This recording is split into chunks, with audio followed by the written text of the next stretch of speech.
राम एक वस्तु को बेचकर, ये बेचकर है भाई, 30% लाभ कमाता है।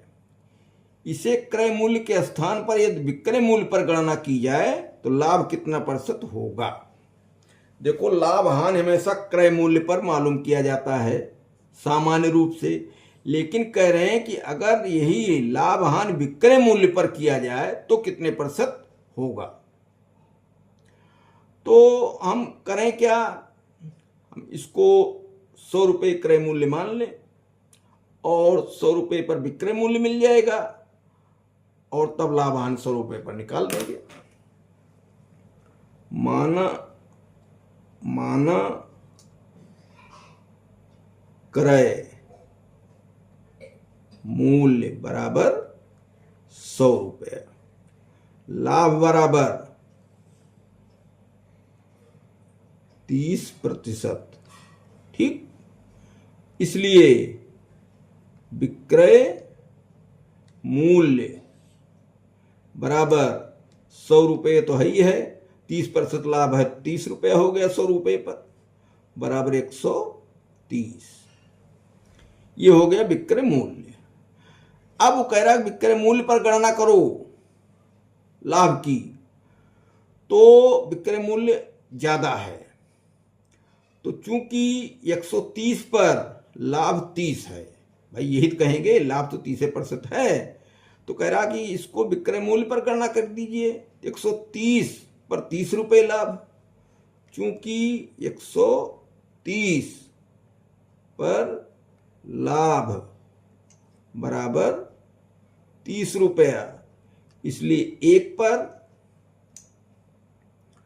30/130, इसलिए 100 पर 30 गुणे 100/130, तो ये एक जीरो कट गया, बराबर 300/13।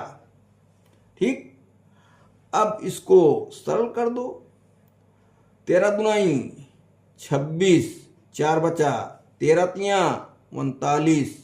ठीक, दशमलव लगाओ, एक के बगल जीरो, नहीं गया पहाड़ा, तो एक जीरो और 100, 13 सते 91, और यह बराबर हो गया 23.1। इसको लगभग भाई मानेंगे, लगभग प्रतिशत, 13.1%। ठीक, लगभग में। ये बड़ा आसान है, क्रय मूल्य के बदले उसने विक्रय मूल्य पर दिया ही है। एक कार डीलर ने, ये 36वां सवाल है, 1,08,500 में एक पुरानी कार खरीदी। इसने इतना रुपया खरीदने में लगाया, उसकी मरम्मत पर कुछ राशि खर्च की, ये नहीं बता रहा है, अलग से कुछ खर्च किया होगा अपनी जेब से, फिर उसने इसे 1,56,250 में बेच दिया, जिससे उसे 25% का लाभ हुआ। कार की मरम्मत पर उसे कितना धन खर्च किया। तो ये तो बड़ा आसान सवाल है भाई।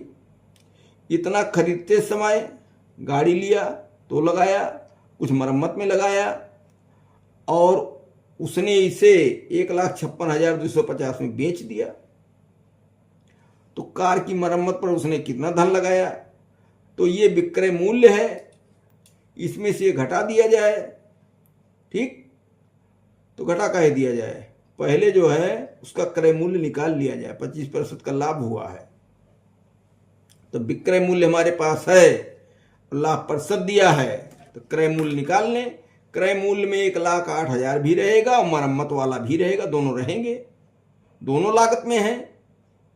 फिर से समझ लो, 1,08,000 तो केवल उसने जो है कार खरीदा और मरम्मत पर अलग से अपनी जेब से लगाया और बेच दिया, तो 1,56,250 में बिक गई। तो अब क्या है, इतना विक्रय मूल्य है, इसी में फायदा भी है, और पूछ रहा मरम्मत वाला, तो हम क्या करें, पहले इसका जो है असली क्रय मूल्य मालूम करें। उस क्रय मूल्य में ये खरीदने वाला दाम और मरम्मत वाला दाम दोनों रहेगा।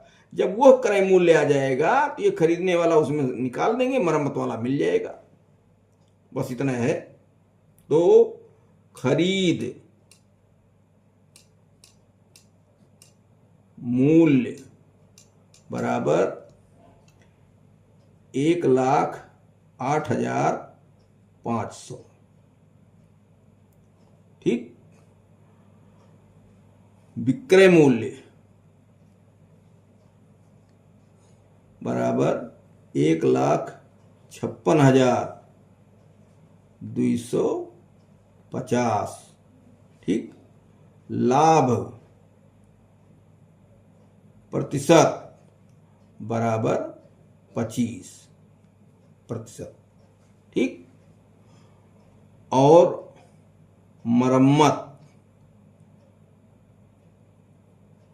यही बताना है। ठीक। अब हम क्या करें, पहले विक्रय मूल्य दिया है, क्रय मूल्य निकालें। तो क्रय मूल्य बराबर विक्रय मूल्य गुणे 100 बटे 100 धन लाभ प्रतिशत।